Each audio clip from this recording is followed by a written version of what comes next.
Hello students, and today you will read the third chapter of class 11th, Discovering Tut, the saga continues. और इस chapter में आपने पिछले video में पढ़ रखा था apart to remove the gold, यानी कि जो राजा टट थे उनकी मम्मी को बाहर उनकी कब्र से निकाला गया था। और उस क्यों निकाला गया था? क्योंकि उनकी ये खोज करनी थी कि वो कैसे दिखते थे और उनकी हत्या क्यों की गई थी। और नेक्स्ट इस वीडियो में इससे आगे आप पढ़ेंगे और समझेंगे। In Tut's time the royals were fabulously wealthy. In Tut's time यानी टट के ज़माने में the royals were fabulously wealthy, जो शाही लोग होते थे अत्यंत संपन्न होते थे। एंड दे थॉट और होप्ड, वे सोचते थे अथवा आशा करते थे, they could take their riches with them, वे अपनी संपत्ति को अपने साथ ले जा सकेंगे। For his journey to the great beyond, King Tut was lavished with glittering goods, precious collars, inlaid necklaces and bracelets, rings, armlets, a ceremonial apron, sandals, sheaths for his fingers and toes, and the new iconic inner coffin and mask, all of pure gold. यानी अपनी मृत्यु से परे। For a journey to the great beyond, क्या अर्थ हुआ? अपनी मृत्यु से परे। इनकी यात्रा किनकी? किंग टट की के लिए राजा टट को क्या क्या चीज़ें दी गई। यानी राजा टट की जो मृत्यु की यात्रा थी उससे भी परे राजा टट को जो लोगों ने मृत्यु के बाद सामान रखा था वो क्या क्या था उसको देखेंगे। किंग टट वाज लाविश्ड विद ग्लिटरिंग गुड्स, यानी उनको चमकदार चीज़ों से कौन कौन सी थी? प्रीसियस कॉलर्स, इनलेट जो भी बताए थे, जैसे बहुमूल्य हारों और कंगनों, जो हाथों में कंगन पहने जाते हैं, अंगूठियों, ताबीज़ों, खास अवसर पर पहने जाने वाले वस्त्रों, सैंडल्स, उंगली और अंगूठों के खोलों, और अब पवित्र समझे जाने वाले ताबूत और मुखौटे से उन्हें लाद दिया गया था। और ये सब कुछ किसका था? ऑल ऑफ प्योर गोल्ड, सब शुद्ध सोने के थे। टू सेपरेट टट from his adornments, carter's men removed the mummy's head and sewed nearly every major joint. टट के आभूषणों से अलग करने के लिए कार्टर के कर्मचारियों ने मम्मी को सिर से अलग कर दिया। यानी पहले क्या किया इन्होंने? मम्मी का सिर अलग कर दिया और लगभग नियरली एवरी मेजर जॉइंट, हर मुख्य जोड़ को अलग कर दिया। वंस दे हैड फिनिश्ड, जब एक बार उनका काम पूरा हो गया तो they resemble the remains on a layer of sand in a wooden box with padding that concealed the damage the bed where Tut now rests. तो उन्होंने क्या किया था?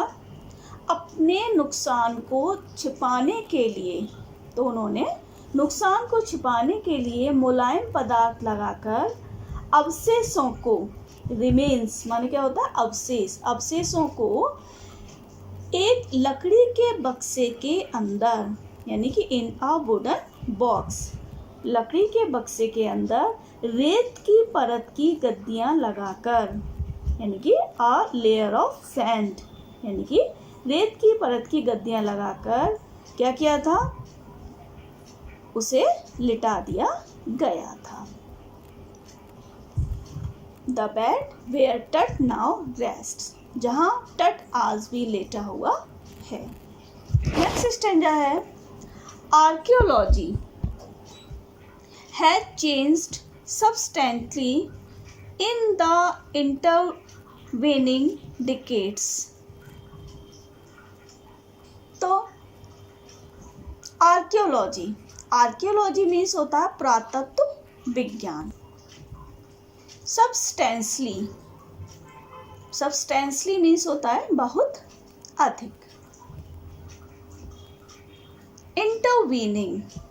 इंटरवीनिंग मीन्स होता है बीच में।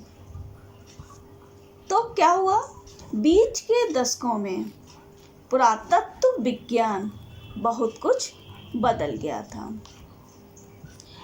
Focusing less on treasure and more on fascinating details of life and interviewing mysterious of death.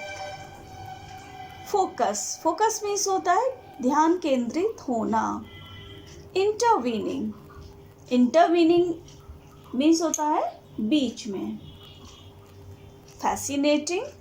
Fascinating means होता है आकर्षक यानी कि मनमोहक। तो क्या हुआ था, पुरातत्व विज्ञान का ध्यान खजाने पर कम, जीवन के मनमोहक विवरण और मृत्यु के जिज्ञासा जगाने वाले रहस्यों पर अधिक है। अब क्या हुआ, it also uses more sophisticated tools including medical technology। यह क्या था, यह चिकित्सा तकनीक को शामिल करते हुए अपेक्षाकृत अधिक परिष्कृत औजारों का प्रयोग करती है। अब इन 1968, more than 40 years after Carter's discovery, an anatomy professor x-rayed the mummy and revealed a startling fact beneath the resin that cakes his chest, his breast bone and front ribs are missing। क्या हुआ, इन 1968 में quarter की खोज के लगभग 40 वर्ष से भी अधिक बाद में एक शरीर विज्ञानी प्राध्यापक, कौन, एनाटॉमी प्रोफेसर, शरीर विज्ञानी प्राध्यापक, क्या किया उन्होंने, एक्सरे द मम्मी का एक्सरे किया और एक चौंकाने वाला तथ्य भी सामने आया। क्या सामने आया कि जो तट की चेस्ट पर लगा हुआ था चिपकाने वाला पदार्थ, यानी कि जिस रॉल के नीचे उनको चिपकाया गया था, वहां से उसकी छाती की हड्डी और सामने की पसलियां गायब थी। ये उस समय तथ्य जो था वो सामने आया है। अब क्या हुआ, today diagnostic imaging can be done with computed tomography. आजकल कंप्यूटेड टोमोग्राफी और सीटी या फिर सीटी द्वारा by which hundreds of X-rays in cross section are put together like slices of bread to create a 3-dimensional virtual body। क्या कर सकते हैं हम आजकल, सीटी द्वारा या टोमोग्राफी द्वारा निदानात्मक चित्रांकन किया जा सकता है, जिसके द्वारा 36 में समकोण पर लिए गए सैकड़ों एक्सरेज को त्रिआयामी वास्तविक चित्र, त्रिआयामी मीन्स क्या है, 3 डायमेंशनल यानी त्रिआयामी चित्र बनाने के लिए हम क्या कर सकते हैं, ब्रेड के स्लाइसेस की तरह जोड़ दिया जाता है इन्हें।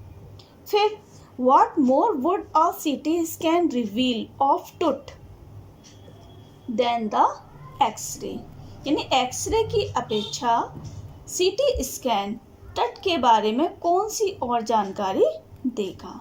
And could it answer to of the biggest questions still lingering about him. How did he die and how dead was he at the time of his death? और क्या उसके बारे में अभी भी बाकी दो बड़े प्रश्नों का उत्तर यह दे सकता है। कौन से दो प्रश्न? पहले ही स्टेंजा में बताया गया था कि वह कैसे मरा और मृत्यु के समय उसकी उम्र कितनी थी।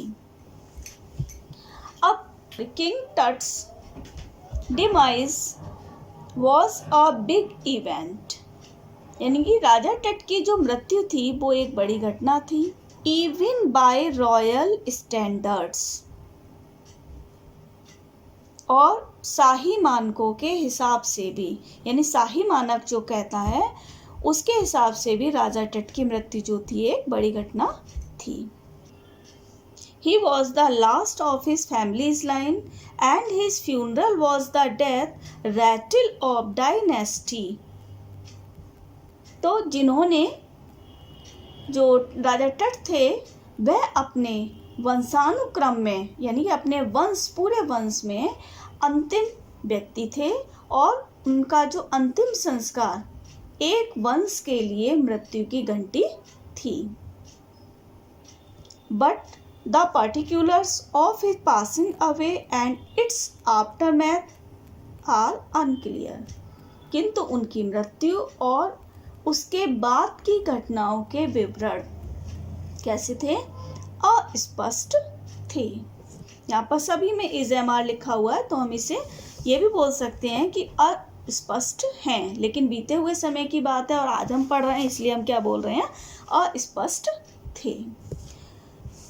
नेक्स्ट है आगे, एमनहोटेप थर्ड, टट्स फादर और grandfather was a powerful pharaoh who ruled for almost 4 decades at the height of the 18th dynasty's golden age. यानी एमनहोटेप कौन थे? एमनहोटेप थर्ड, जो कि टट के पिता या दादा थे, यानी टट्स फादर और ग्रैंडफादर। वे कौन थे? वॉज अ पावरफुल फेरो, एक शक्तिशाली फेरो थे। हु रूल्ड, जिन्होंने 18वीं पीढ़ी के स्वर्णिम काल के चरम पर लगभग 4 दशक तक, यानी 4 डिकेड्स, यानी 4 दशक तक क्या किया था? शासन किया था। His son Amenhotep IV succeeded him and initiated one of the strangest period in the history of ancient Egypt. यानी उसका पुत्र एमनहोटेप IV उसके बाद राजगद्दी पर बैठा और प्राचीन मिस्र के इतिहास में एक अति विचित्र युग की शुरुआत की। The new pharaoh promoted the worship of the Aten, the sun disk, changed his name to Akhenaten, or servant of the Aten, and moved the religious capital from the old city of Thebes to the new city of Akhenaten, known now as Amarna. यानी नए राजा ने Eton नामक सूर्य चक्र की पूजा को बढ़ावा दिया और उन्होंने क्या किया?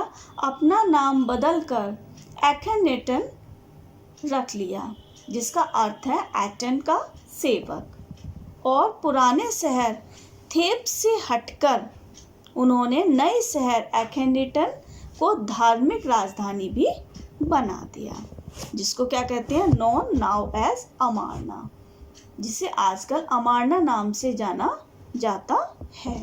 He further shocked the country by attacking Amun, a major god, smashing his images and closing his temples. यानी उसके एक प्रमुख देवता एमुन पर आक्रमण करके उसकी मूर्तियों को ध्वस्त करके और उसके मंदिरों को बंद करके देश को क्या कर दिया गया, स्तब्ध कर दिया गया। It must have been a horrific time, said Ray Johnson, director of the University of Chicago's a research center in Luxor, the site of ancient Thebes. यानी यह अत्यंत भयावह समय रहा होगा उस समय। किसने कहा था ये बात? राय जॉनसन ने कही थी। राय जॉनसन कौन थे? Director of university of Chicago's research center in Luxor, यानी कि शिकागो विश्वविद्यालय के शोध केंद्र के निदेशक राय जॉनसन ने ये बात कही थी। क्या कही थी? कि यह अत्यंत भयावह समय रहा होगा। कौन सा? It must have been a horrific time. कौन सा समय रहा होगा? कि the family that had ruled for centuries was coming to an end, and then Akhenaten went a little weakly. वह परिवार समाप्त हो रहा था जिसने शताब्दियों तक शासन किया था, और फिर Akhenaten थोड़ा सनकी भी हो गया। After Akhenaten's death, a mysterious ruler named Smenkhare appeared briefly and excited with hardly a trace. यानी कि अखिनेतन जो हैं उनकी मृत्यु के बाद स्मेनकेर, हिंदी में बोलेंगे इन्हें, स्मेनकेर नामक एक रहस्यमय शासक थोड़े समय के लिए प्रकट हुआ। And excited with a hardly a trace, और वह मुश्किल से ही कोई चिन्ह छोड़कर गया। And then a very young Tutankhamun took the throne, king Tut as he is widely known today. तब एक बहुत ही कम आयु का टुटनखेतन जो राजा था वह सिंहासन पर बैठा, और जिसको आज सब जगह राजा टट के नाम से जानते हैं। The boy king soon changed his name to Tutankhamun, living image of Amun, and oversaw a restoration of the old ways. यानी कि वह बाल शासक जो है ना, बॉय किंग यानी कि बाल शासक, क्योंकि उसकी उम्र बहुत ही कम थी, इसके लिए इसको बोला गया है बाल शासक, ने जल्दी ही अपना नाम टुटनखामुन बदल लिया और एमुन की जीवित प्रतिमा, और उसने यानी कि जो उनकी पूर्वावस्था थी उसको भी उन्होंने पर्यवेक्षण किया। He reigned for about 9 years and then died unexpectedly. और लगभग उन्होंने 9 वर्षों तक राज्य किया और तब अचानक ही वह मर गए। Regardless of his fame and the speculation about his fate, that is one mummy among many in Egypt. यानी उसकी प्रसिद्धि और उसकी नियति के विषय में अनुमानों से बेखबर मिस्र में टुट जो थी बहुत सी ममियों में से एक ममी, यानी टट की ममी जो थी बहुत सारी ममियों में से एक है। How many no one knows, कितनी ममी हैं कोई नहीं जानता। The Egyptian mummy project which began an inventory in late 2003 has recorded almost 600 so far and is still counting. यानी मिस्र का ममी प्रोजेक्ट जिसने सन 2003 के उत्तरार्ध में सूची बनाना शुरू किया, लगभग 600 ममियों का आकलन भी किया गया। अब तक वह कर चुका है और अब भी वह गिन रहा है। The next phase is scanning the mummies with a portable CT machine donated by the National Geographic Society and since its manufacturer. अगला चरण जो होगा उन चंद सीटी मशीनों द्वारा मम्मियों का स्कैन होगा जो नेशनल ज्योग्राफिक सोसाइटी और उसके सीटी स्कैन मशीन के निर्माता सिम्स द्वारा दान में दी गई थी। King Tut is one of the first mummies to be scanned in death as in life, moving regally ahead of his countryman. राजा टट स्कैन की जाने वाली ममियों में सबसे पहले व्यक्ति थे। मृत्यु के बाद भी वह अपने देश के लोगों से उसी प्रकार से शासन से आगे बढ़ रहा है जैसे वह जिंदा है। A CT machine scanned the mummy head to toe, creating 1700 digital X-ray images in cross section। यानी एक सीटी मशीन ने सबको सिर से पंजे तक सूक्ष्म जांच की और उसने उसकी आंतरिक स्थिति जानने वाले 1700 एक्सरे चित्र खींचे। टट्स head scanned in 0.62 millimeter slices to register its intricate structures, takes on eerie detail in the resulting image। टट के सिर की जटिल संरचना को समझने के लिए उसे 0.62 मिलीमीटर के भागों में परीक्षण किया गया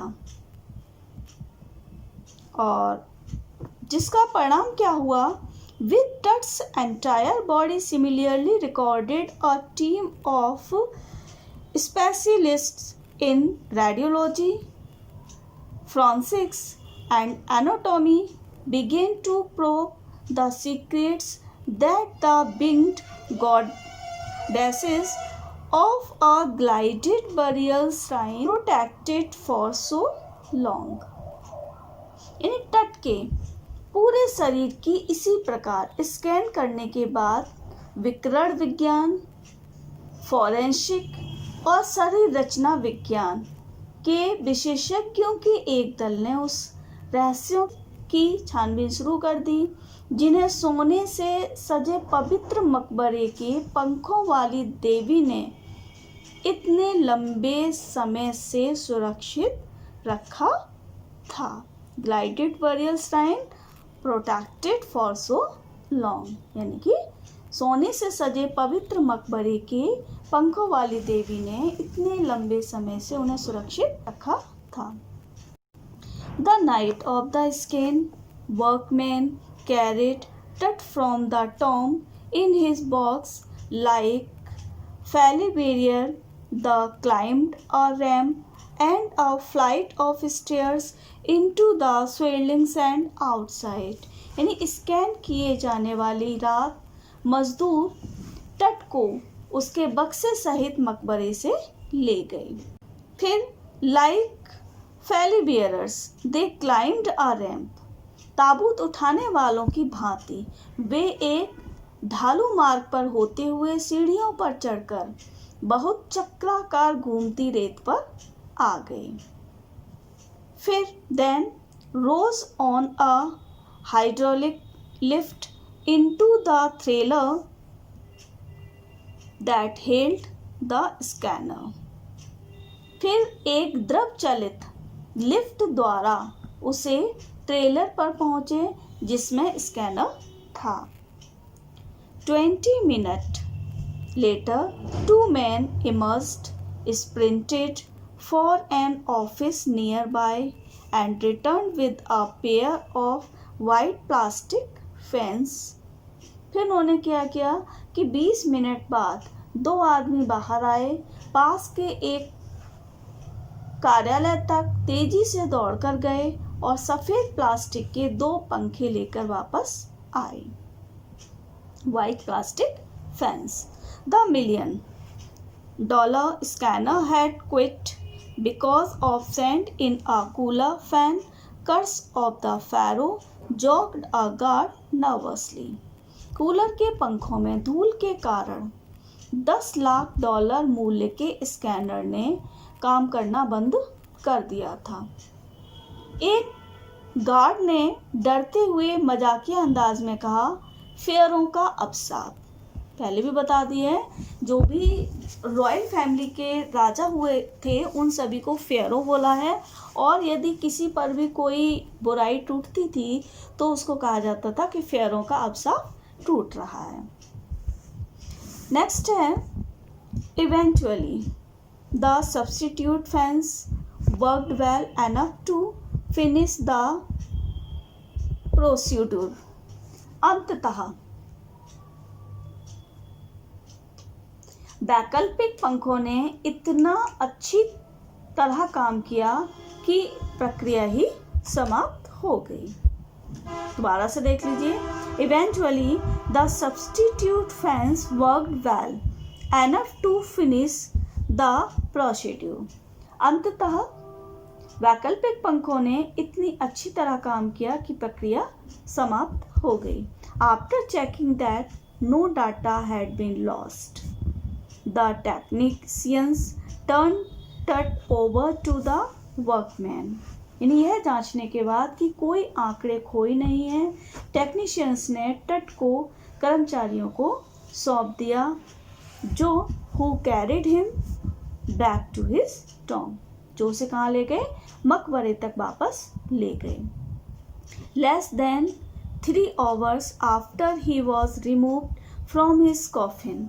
यानी ताबूत से निकलने के बाद 3 घंटे से भी कम समय में फेयरों जो राजा था फिर से शांतिपूर्वक वहाँ विश्राम कर रहा था, यानी कि तट को फिर से उसी स्थान पर लिटा दिया गया था। कहाँ पर? The pharaoh again rested in peace where the funerary priests had laid him so long ago. जहाँ वह अंत्येष्टि करने वाले पुजारियों ने उसे अंतिम समय में लिटाया हुआ था, सुलाया हुआ था, फिर से वह वहीं पर लेट गया। Back in the trailer a technician pulled up astonishing images of टट ऑन अ कंप्यूटर स्क्रीन। जब तक हम बैक इन ट्रेलर, वापस ट्रेलर पर एक टेक्नीशियन ने कंप्यूटर को स्क्रीन पर तट के आश्चर्यजनक चित्र बनाए। A grey head took shape from a scattering of pixels and the technician spun and tilted it in every direction। यानी बिखरे हुए प्रकाश बिंदुओं यानी कि पिक्सल से एक भूरे बालों वाला सिर बना दिया, और टेक्नीशियन ने इसे चारों ओर घुमाया और हर दिशा में झुकाया। नेक vertebrae appeared as clearly as in an anatomy class। यानी कि रीढ़ की हड्डी का गर्दन वाला हिस्सा इतना स्पष्ट दिख रहा था कि मानो शरीर विज्ञान की कक्षा में ही देखा जा रहा हो। और other images revealed a hand, several views of the rib cage and in transection of the skull. और अन्य चित्रों में हाथ, पसलियों का ढांचा और खोपड़ी का अनुप्रस्थ परिच्छेद दिखाया, किंतु क्या हुआ? But it for now the pressure was of. क्या हुआ था?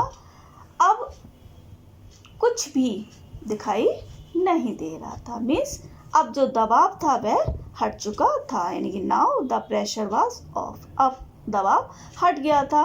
और sitting back in his chair जाही हवास smiled, visibly relieved that nothing had gone seriously wrong। अपनी कुर्सी पर वापस बैठते हुए जाही हवास मुस्कराए। उन्होंने कहा, स्पष्ट था कि वे अब क्या कर सकते हैं? रिलीव्ड, कि अब वे राहत की सांस ले सकते हैं। I did not sleep last night, not for a second, he said। उन्होंने यह भी कहा कि मैं पिछली रात सोया नहीं, 1 सेकंड के लिए भी नहीं। आई वॉज सो वरीड, क्यों? क्योंकि मैं बहुत ज़्यादा चिंतित था। But now I think I will go and sleep, लेकिन अब मैं सोचता हूँ कि मैं अब जाऊँगा और सोऊंगा। By the time we left the trailer, जब हम ट्रेलर की धातु की descending metal stairs to the sandy ground, यानी कि by the time we left the trailer descending metal stairs to the sandy ground the wind had stopped, यानी जब हम ट्रेलर की धातु की सीढ़ियों से उतरकर रेतीले मैदान में आए तो हवा बंद हो चुकी थी। द विंटर एयर ले cold and still like death itself in this valley of the departed, और मृतकों की घाटी में जाड़े की हवा मृत्यु की भांति ठंडी व निश्चल पड़ गई थी। Just above the entrance to Tutstone stood Orion, the constellation that the ancient Egyptian knew as the soul of Osiris, the god of the afterlife, watching over the boy king। यानी टुट के मकबरे में अब प्रवेश द्वार के ठीक ऊपर तारामंडल ओरियन स्थित था, जिसे प्राचीन मिस्रवासी ओसिरिस की आत्मा मानते थे, जिसे वे मृत्युपरांत जीवन का देवता भी मानते थे। वह बाल शासक पर निगरानी रखे हुए था। कौन रखे हुए था? तारामंडल, ओरियन। क्लियर है ये चैप्टर? तो इनकी मृत्यु कब हुई थी और कैसे हुई थी और ये कैसे दिखाई देते थे, इस चैप्टर से आपको ये क्लियर हो रहा है। और इसीलिए इनकी दोबारा से मम्मी को निकाला गया था। तो इसके क्वेश्चन आंसर और इसके बारे में कुछ और जो नोट्स आपको चाहिए, उसके लिए आप हमारी नेक्स्ट वीडियो को अवश्य देखें। तब तक के लिए थैंक यू, बाय।